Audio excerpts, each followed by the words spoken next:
In today's talk, we shall be considering what happens to an oscillator under the influence of an external force. We shall be considering a force which is of the type F is equal to cos omega t plus psi. So, the first question that arises is, why this particular form, why this particular type of force, what is so special about this particular type of force, where the force itself is like the oscillation of a simple harmonic oscillator, the difference being that omega now could be arbitrary frequency. The reason why we have chosen this particular type of a force, for why we have decided to study the effect of this particular type of a force on a simple harmonic oscillator, is very interesting, and it has to do with a theorem which was proved by a French engineer called Fourier. The essence of Fourier's claim was that any arbitrary time varying function of time, any arbitrary time varying force which you apply, which you could possibly apply to a simple harmonic oscillator, could be expanded into a sum of cosines with different frequencies, and each frequency component would have a different amplitude and different phase. So, Fourier showed that any arbitrary function of time, any arbitrary force, so you could have, in general you could have a simple harmonic oscillator with any arbitrary force, and Fourier showed that this arbitrary time dependent force could be decomposed into a sum of cosines of different frequencies. Sometimes you may be required to take an infinite sum and take the continuous limit, so you have a Fourier integral instead of a Fourier series. But for our purposes, we shall not be going into the details, in all those details.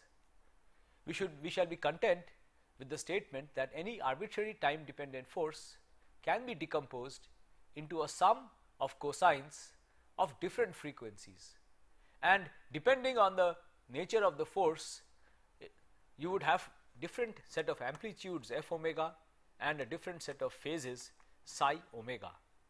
So, in general you could decompose any particular force into this form of sum of cosine omega t plus psi with different values of omega. So, this is why, this is the main reason, this is the reason why we have decided to focus our attention on a particular of a force of this particular type. Now, once you know the solution for a particular frequency omega, you can determine the solution for a superposition of different frequencies by superposing the solutions for these different frequencies. In this course, we shall be focusing our attention to the situation where the external driving force has only a single frequency omega, and we shall not show the frequency of the external force as a subscript for the amplitudes and the phase anymore. So, the problem which we are dealing with is as follows. Let us again go back to the problem. The problem which we are dealing with is as follows. We have the simple harmonic oscillator. So, let us write down the equation for the simple harmonic oscillator, mx double dot minus kx, and now we have a force, and the force is of the type F cos omega t plus psi. So, this is the situation which we are dealing with. So, we have a spring and a mass, and there is external force acting on the mass. This is the problem which we are dealing with. And the external force is a sinusoidal force. It has a frequency omega. The amplitude of the external force is F, and it has a phase psi.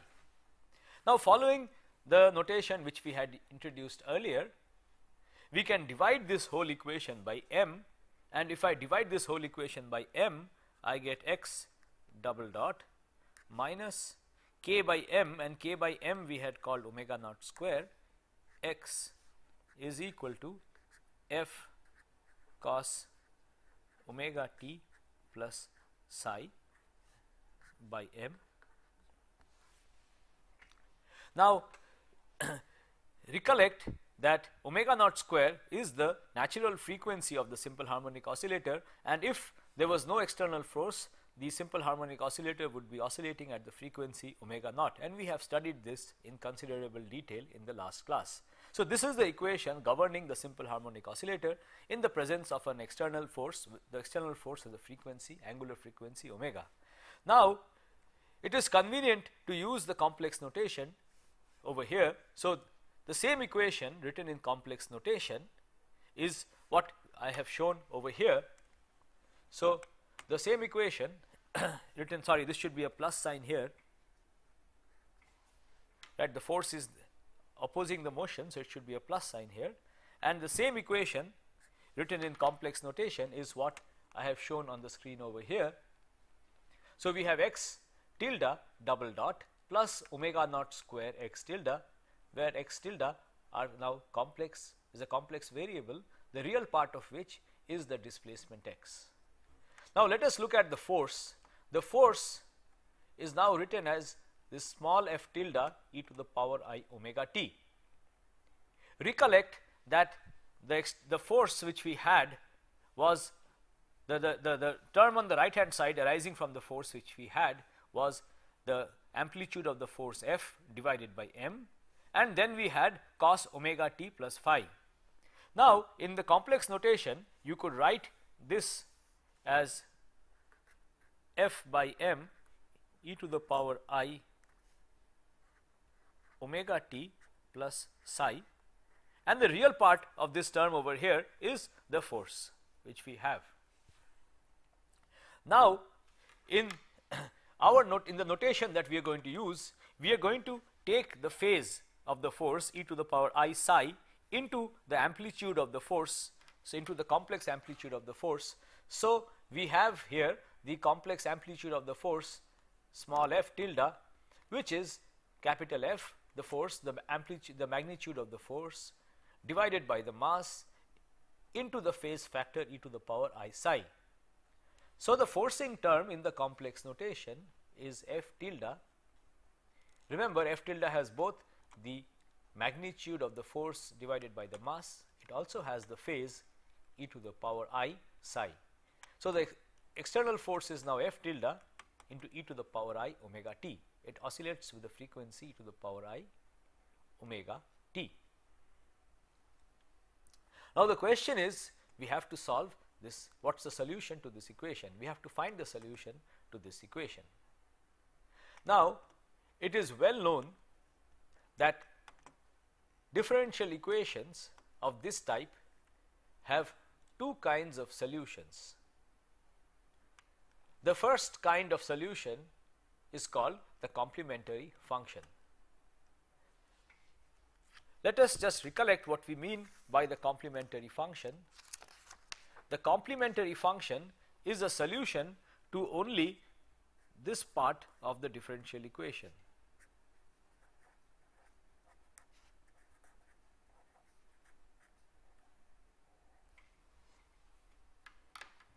So, the complementary function is a solution to only this part of the differential equation, the complementary function is a solution to only this part of the differential equation where the external force has been set to 0. And we have already studied this solution in great detail.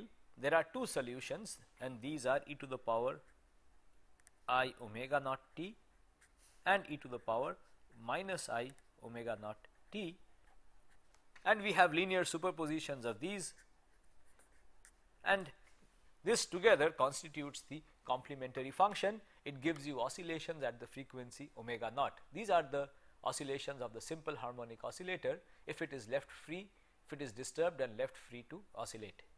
We are not interested in this particular solution in today's lecture. In today's lecture, we are interested in the particular solution, the particular integral. The particular integral is the solution, is the part of the solution which also satisfies, takes into account the external force.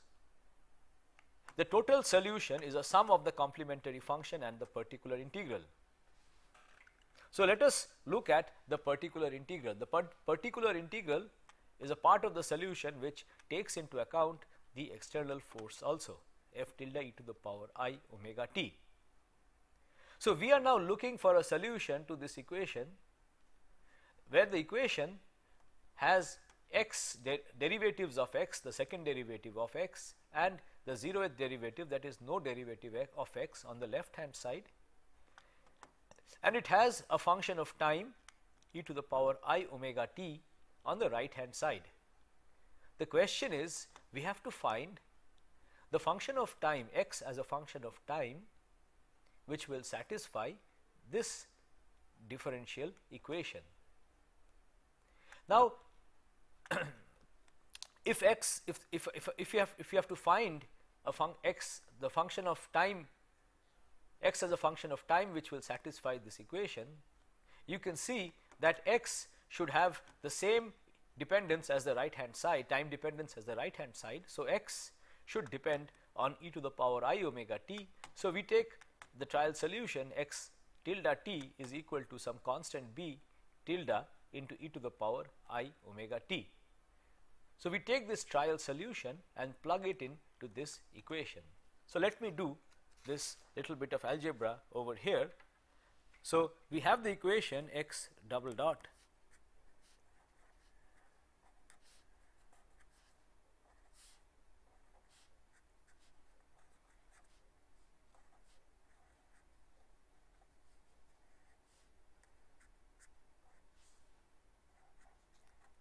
this is the equation which we would like to solve, and we put in a trial solution where x tilde is equal to b e to the power I omega t. Putting this into this equation, so differentiating this twice and then combining it with this term gives me omega square with a minus sign. So, if I differentiate this twice, I get minus omega square. So, from here I get a term which is minus omega square into b e to the power I omega t. From here I will get a term plus omega naught square b, this is b tilde, b is a complex number, I omega t, this is equal to f tilde e to the power I omega t. So, notice that e to the power I omega t cancels out from both the left hand side and the right hand side. It is there on both the sides, so it cancels out, and we are left with an algebraic equation. The algebraic equation essentially gives us the value of b tilde, and if you work out the value of b tilde from this, so you take b tilde common over here. If you take b tilde common, you will have omega naught square minus omega square is equal to f tilde, and then you can divide f tilde by the factor omega naught square minus omega square, and what you get is b tilde is equal to f tilde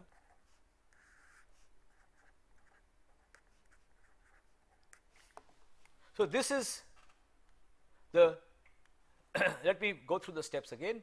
So, we have put in the trial solution into this equation, and it gives us this relation between B tilde and F tilde. I showed you just now how we get this. And then if you put this back into the expression over here, if you put in the value of B tilde back into the expression over here, it gives you the displacement x tilde, the complex variable x tilde, in terms of the external force F tilde e to the power I omega t, and you see that the complex variable x, the complex displacement x tilde, is equal to the force, external force, divided by omega naught square minus omega square. So, we have worked out the oscillation, the displacement of the oscillator as a function of the external force. So, this is the particular integral. Remember that we also have the complementary function, and the total solution now has, you see, has two parts. One part oscillates at the frequency omega naught. That is the solution. Even if the external force were not there, we are not really interested in that particular solution. The particular integral, we see the part of the solution that arises specifically due to the external force, that oscillates with exactly the same frequency omega as the external force. That is the first feature.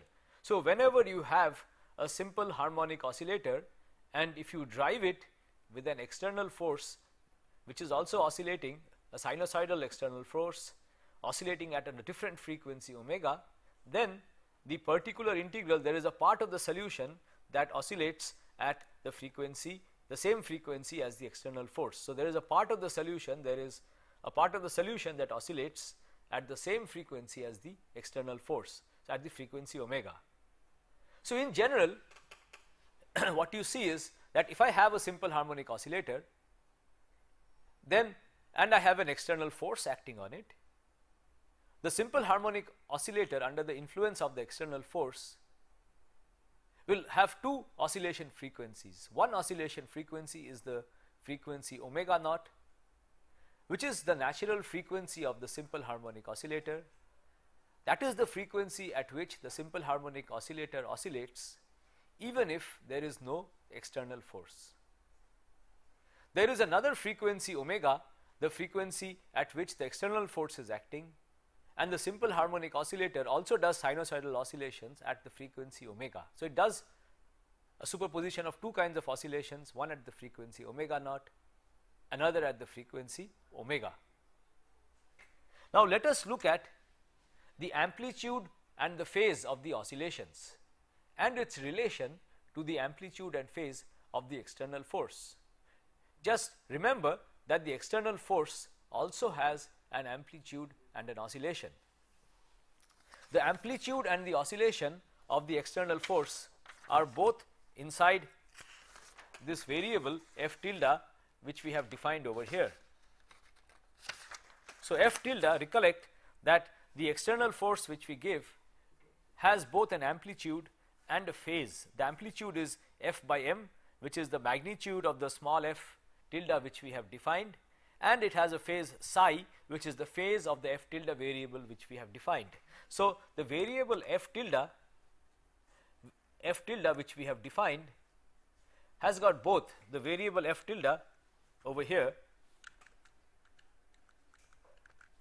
has got both the amplitude of the external force, it also has the phase of the external force, and this relation gives us the amplitude and phase of the oscillations relative to the amplitude and phase of the external force. So, now let us study how the amplitude and phase of the oscillation relative to that of the external force behaves if I change the frequency of the oscillation. So, the amplitude of the oscillation is related to the amplitude of the external force f through this relation over here. So, you have to divide the amplitude of the external force by the modulus of omega naught square minus omega square to get the amplitude of the oscillation. Let us next look at the phase of the amplitude relative to the phase of the phase of the oscillations relative to the phase of the external force. Now, when omega is less than omega naught, if when omega is less than omega naught, notice that the denominator over here is positive. So, the amplitude of the displacement is related to the amplitude of the external force through a positive number. Multiplying a complex number with a positive real number does not change the phase of the complex number. So, you are led to the conclusion that when omega is less than omega naught, the oscillation and the external force both have the same phase. The relative phase given by phi between the oscillation and the external force has a value 0.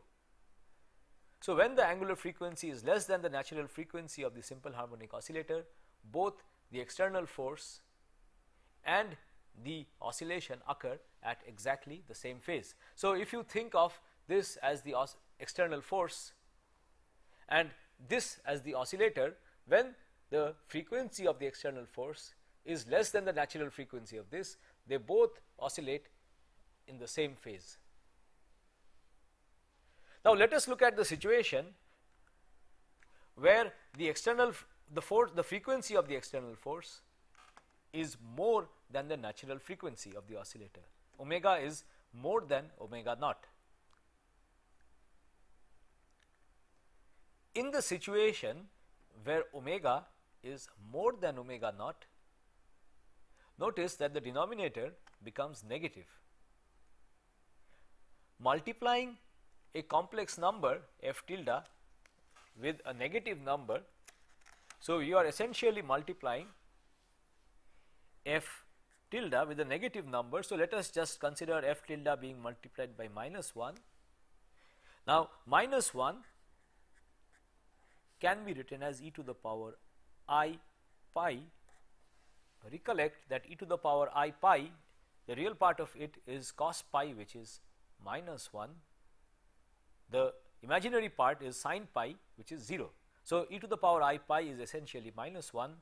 So, multiplying f tilde with a negative number, you can think of it as multiplying f tilde with e to the power I pi into the amplitude of the negative number, which is a positive number.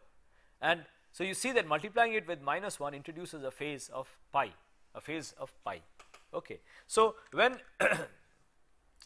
omega is greater than omega naught, you have introduced, there is an extra phase of pi between the amplitude and the force. Now, the phase could be either plus pi or minus pi, both plus or minus pi. Both these numbers represent -1. So, e to the power I pi is -1, e to the power minus I pi is also -1. So, there is an ambiguity, is the phase plus pi or minus pi, and we shall see shortly as we go along that it is convenient to interpret it as minus pi. So, if the angular frequency of the external force is more than the natural frequency, then the oscillations occur at a phase difference of minus pi relative to the force. So, if this is the force, then the oscillations, this is the motion of the oscillator, they will occur at exactly minus pi out of phase. So, they will go, the motion will occur like this. This is the force, this is the motion, and they both occur exactly minus pi out of phase. This is what happens if the external force has a frequency which is higher than the natural frequency of the oscillator. Okay.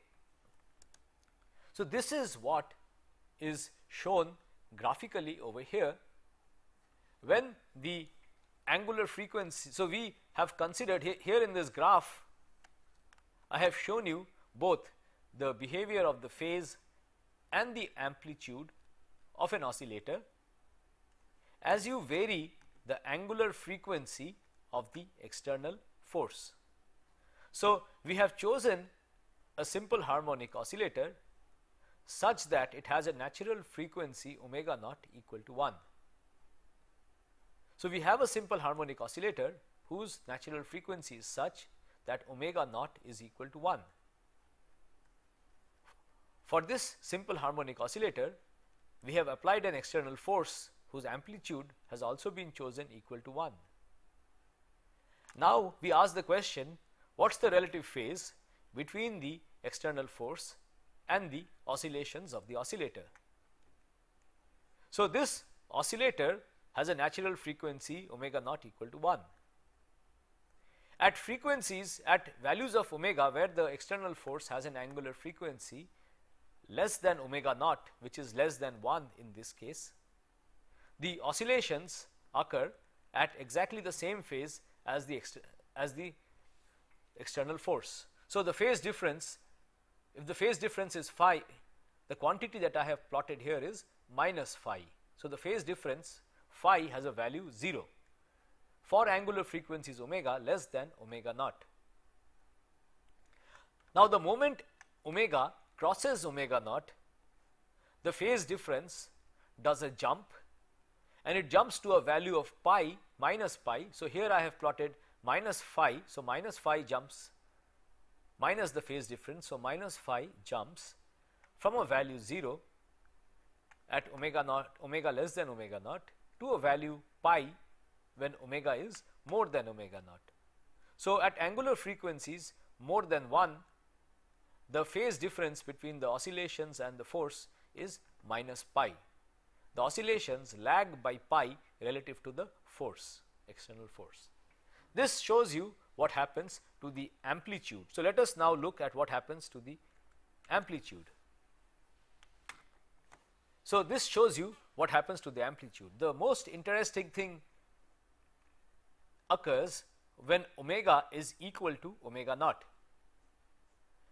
So, let us just see what happens when omega is equal to omega naught. That when omega is equal to omega naught, notice that the denominator of this expression becomes 0. If the denominator becomes 0, this ratio f by omega naught square minus omega square, this ratio becomes infinite. So, it essentially tells us that the amplitude of the oscillations blow up when the external force has the same angular frequency as the natural frequency of the oscillation. So, this is what you see over here. The amplitude of the oscillations blow up, they become infinite when the external force has the same angular frequency as the natural frequency of the oscillator. This is the phenomena which is referred to as resonance. The amplitude of the oscillations become extremely large as omega approaches omega naught, and it actually blows up when omega is equal to omega naught. So, the fact that you have very large, if you have a simple harmonic oscillator and you are driving it with an external force, if the external force has a frequency which is comparable to the frequency of the oscillator, you get very large oscillations. This phenomena is what is called the phenomena of resonance.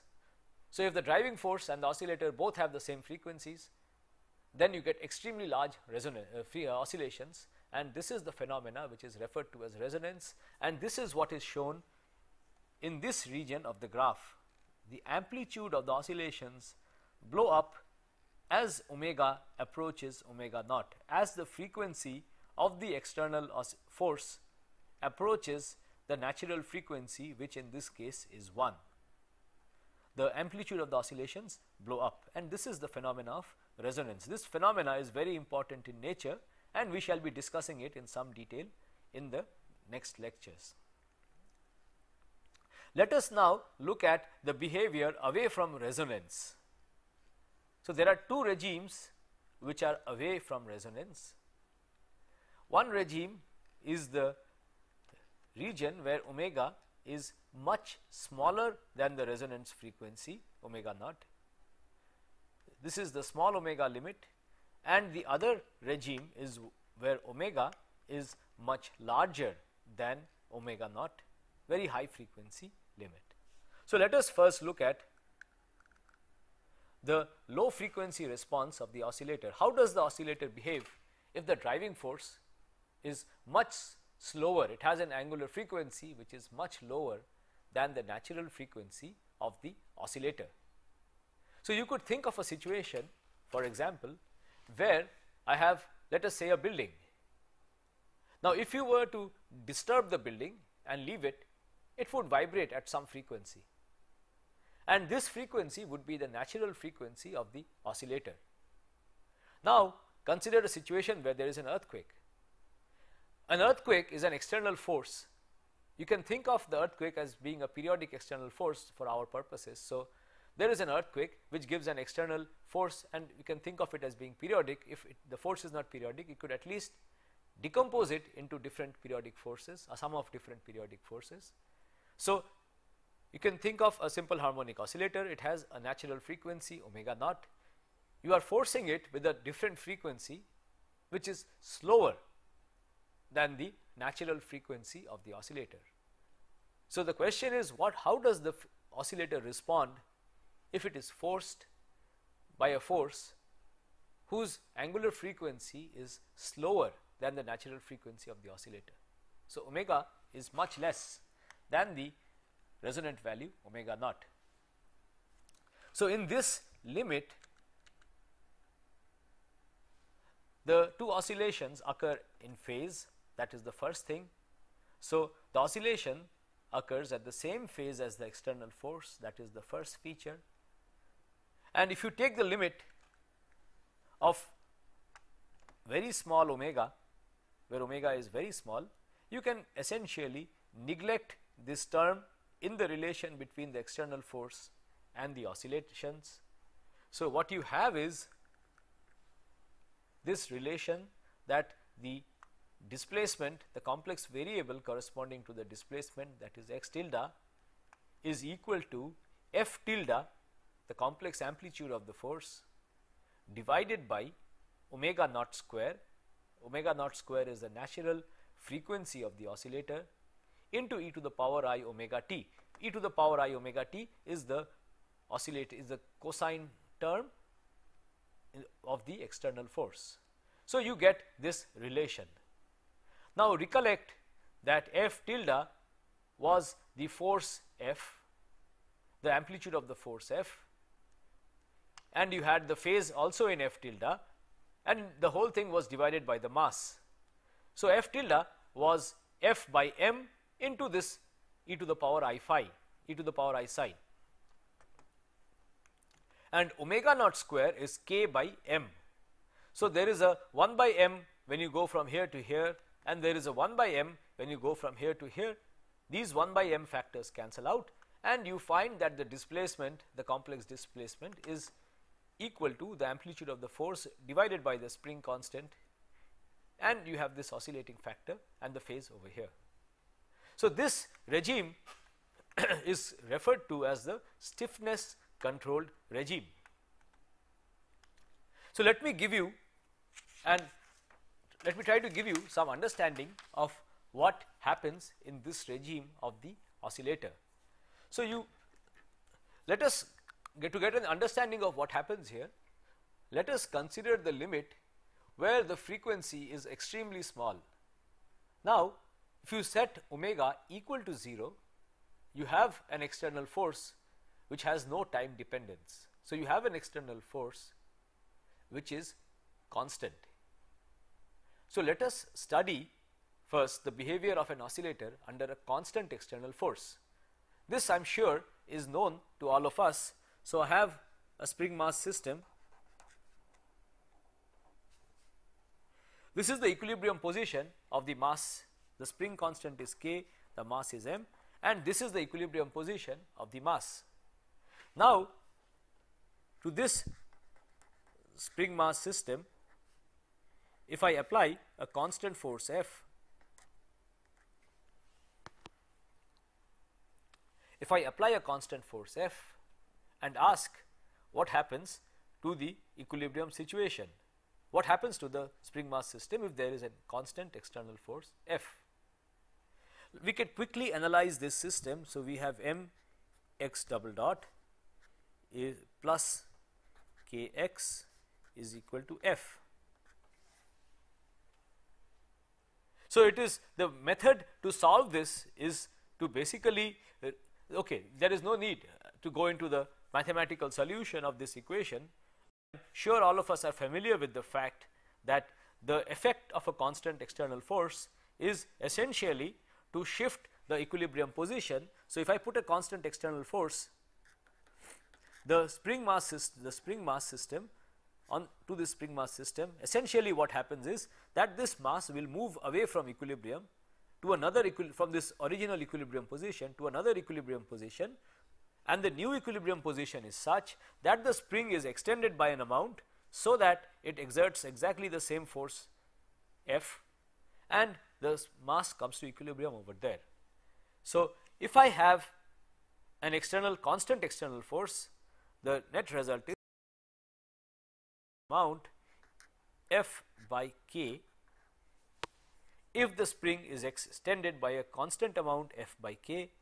You can check that it is a solution to this equation, because x is independent of time, this cancels out, and you see that this balances this. So, if I put an external force F, the spring is extended by an amount F by K and it remains at rest over there. So, this is what happens to a spring if I apply a time independent force. Time independent means omega equal to 0. Now, let us consider a situation where the external force is not exactly omega equal to 0. It oscillates, but the oscillations, the external force is oscillating, varying with time, but the oscillations of the external force are so slow that you can apply this solution to that situation. The only difference is that this F itself now varies slowly with time. So, what you have is that x of t is equal to F, and F itself is now F cos omega t plus psi by K. So, as the force changes very slowly, the equilibrium point also changes accordingly, and the particle moves to the new equilibrium point. So, this kind of an intuition is applicable if the change in the external force occurs extremely slowly. So, you can think of the particle moving from one equilibrium position to another, to another, and to another. So, it moves in exactly the same phase as the external force at the same frequency. The only effect of the external force is that it shifts the equilibrium position of the particle. The particle now displaces to the new equilibrium position. So, this is what happens if the frequency of the external force is much smaller compared to the natural frequency of the oscillator. So, if omega is much less than omega naught, this is the behavior that you get. The particle goes to new equilibrium positions, the particle gets the spring gets extended and the particle goes to new equilibrium positions whose value is determined just by the force. This is called the stiffness controlled regime. Let us now look at the other extreme end of the behavior of the response, which is the situation where omega is much larger than omega naught. What happens when omega is much larger than omega naught? As we have already discussed, there is an extra phase of minus pi between the oscillations and the force. Okay. And in the limit where omega is much greater than omega naught, you can essentially ignore this term.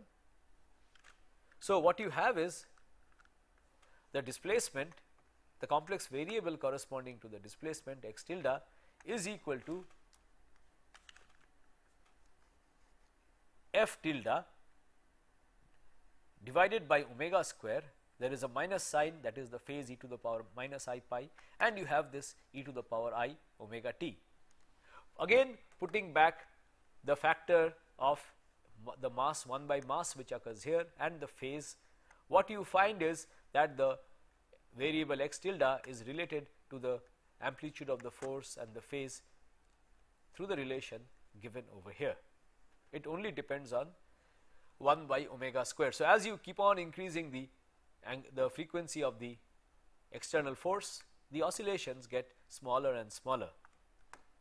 This regime is called the mass controlled regime. Let us now take a look at this regime and try to get an understanding of what happens in this regime. So, this regime, you get an understanding of what happens in this regime by looking at this particular equation over here. So, you need not bother about the spring at all in this regime. So, you have this equation f cos omega t plus psi or okay. So, in this regime where omega is very large, the external force is oscillating very fast. The oscillation of the external force is so fast that it effectively boils down to the fact that you can ignore the spring. The spring, it occurs much faster than the time scale on which the spring can react. And essentially what happens is that the force due to the spring gets cancelled out, averaged out over the oscillations of the external force. You can essentially ignore the spring and you are left with the equation which you have over here. So, the spring no longer effectively comes into the picture. You have the equation of motion of a free particle under the influence of an external force. The spring is not there, and the solution to this equation, if you put in the trial solution, xt is equal to cos some amplitude a cos omega t plus psi, then this gives you the relation that a is equal to minus f by m, because if you differentiate cosine twice you pick up a minus sign. So, this gives you the relation that this amplitude a over here is equal to minus f by m, which essentially gives you the solution that x of t is equal to minus f by m cos omega t plus psi. So, what we have seen till now is that when you drive a simple harmonic oscillator with an external force which is oscillating with the frequency omega, there are three distinct regimes. One regime is when the angular frequency of the external force corresponds to the angular frequency, the natural angular frequency of the oscillator. This is where you see the phenomena of resonance. You have very large oscillations. This is a phenomena which we shall study in some detail as we go along. Then you have the regime where the external force is much slower than the natural frequency of the oscillator. In this regime, you can think of the whole thing, the whole system, as moving to a new equilibrium under a constant force, and then that constant force varies slowly with time. So, the equilibrium position shifts, and the equilibrium position is determined just by the time by the external force, and the external force is varying. So, the equilibrium position also varies slowly with time. This is the situation where omega is much less than omega naught. And then you have the other extreme where the external force has an angular frequency which is much larger than omega naught, much larger than the resonant frequency. In this regime, you can forget about the spring. This regime is totally governed by the mass of the system.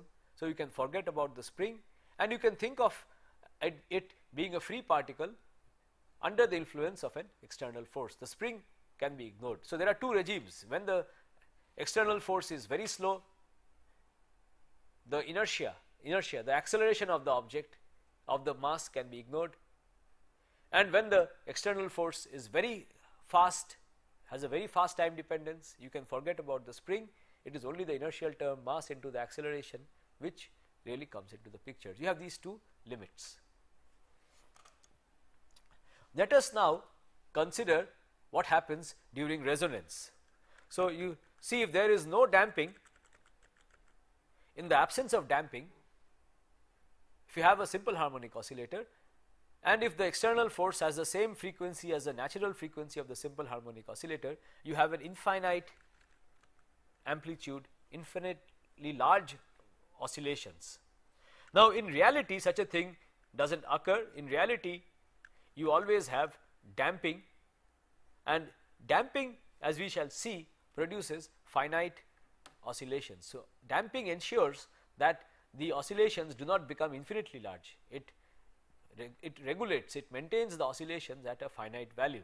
So, let us now look at what happens at resonance, and to get finite answers for what happens at resonance, it is essential to consider damping.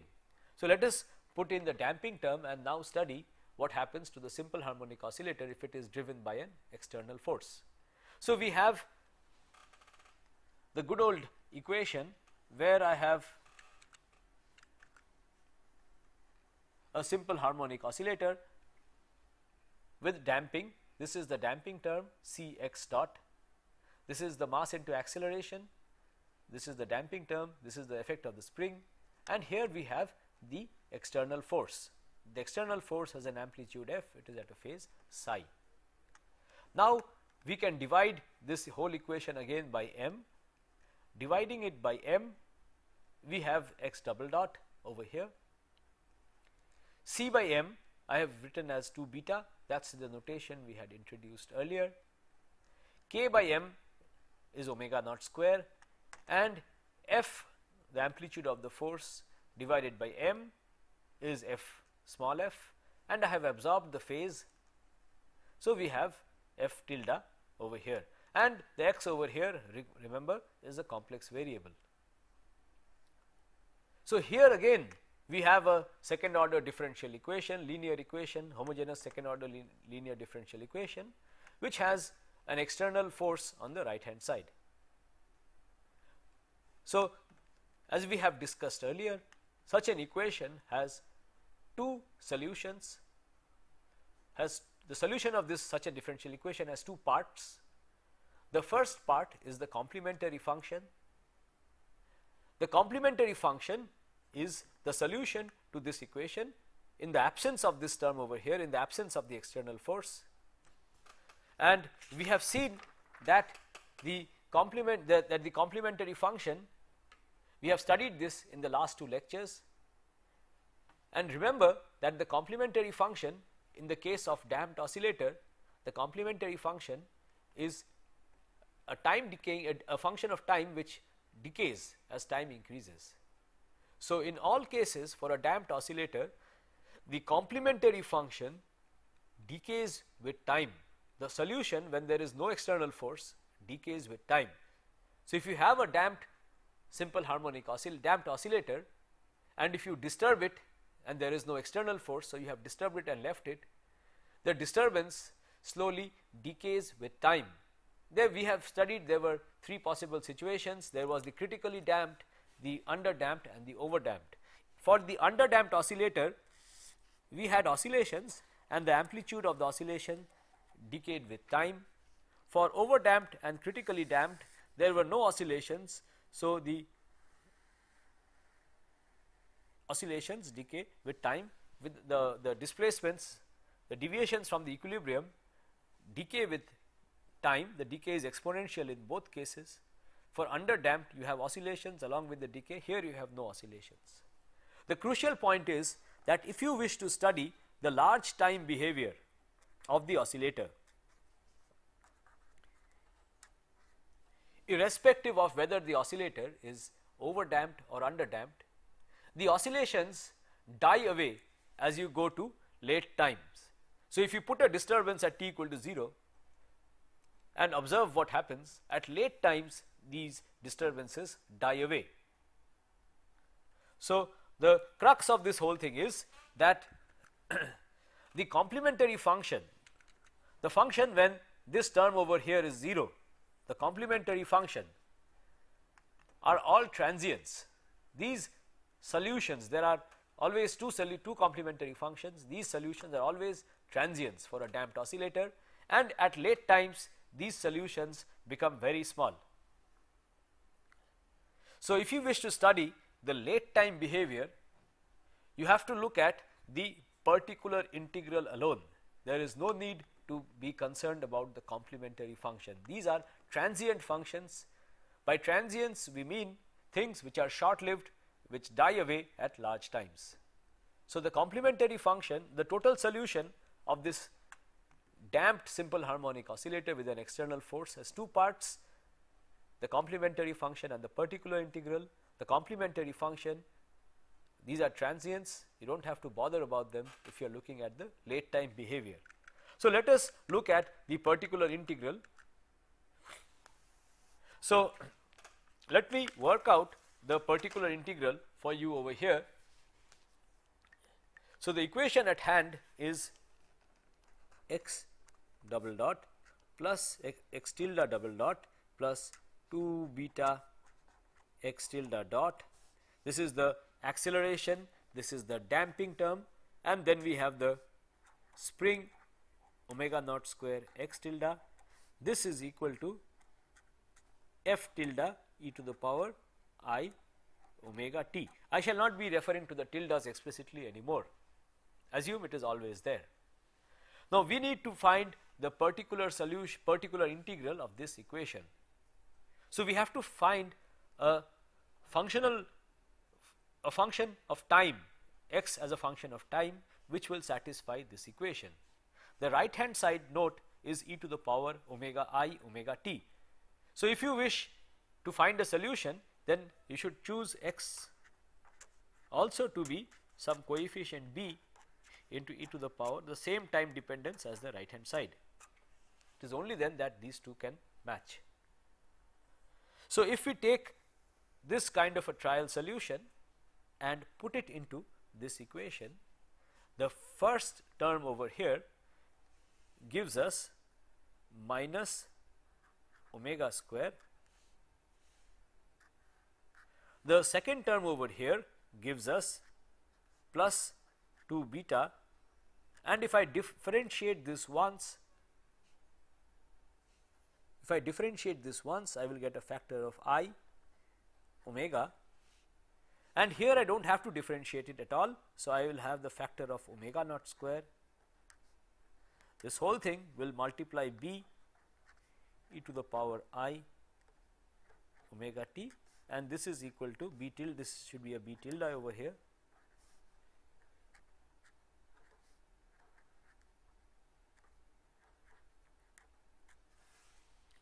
So, we have taken a trial solution of this type and put it into the equation which we wish to solve. We want the particular integral for this equation, and doing this gives us this relation. So, straight away you see that e to the power I omega t cancels out from both the sides, and you have b in terms of f. So, what you get is b is equal to f divided by, now this can be written as omega naught square minus omega square plus 2I beta into omega.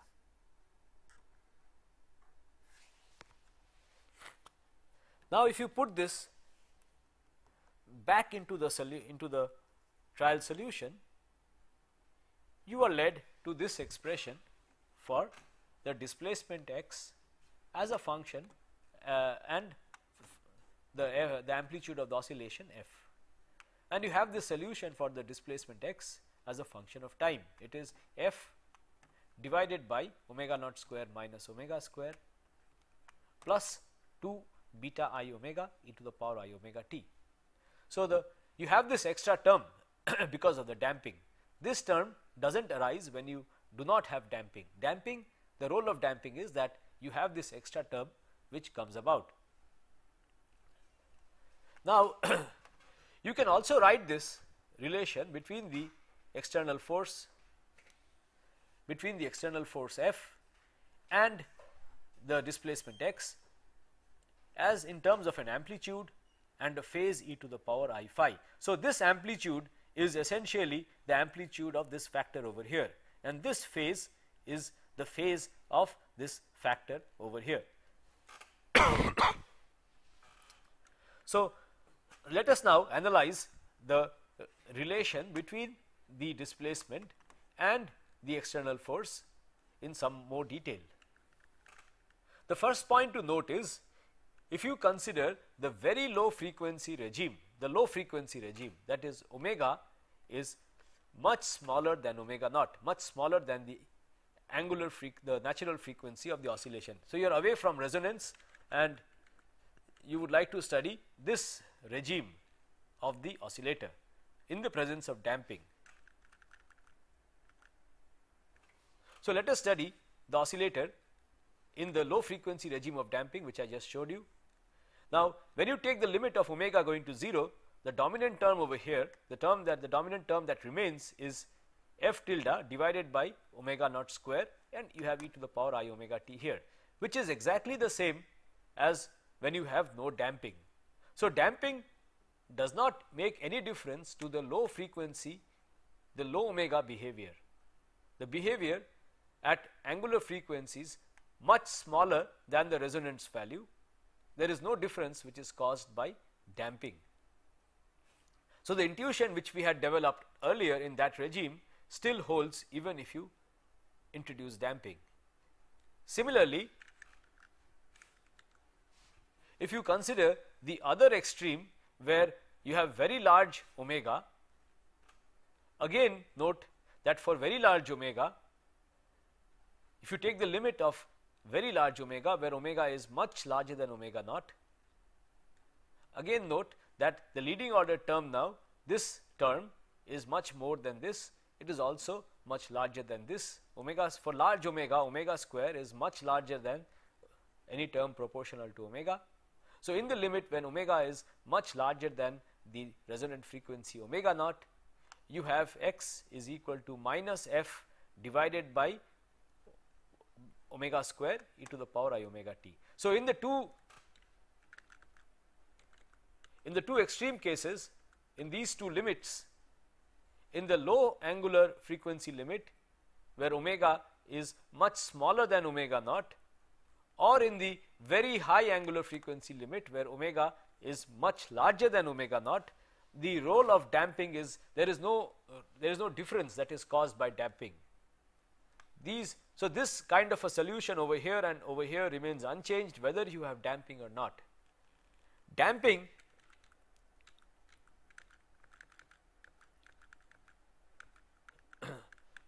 makes a big difference around resonance. At resonance, you have omega equal to omega naught.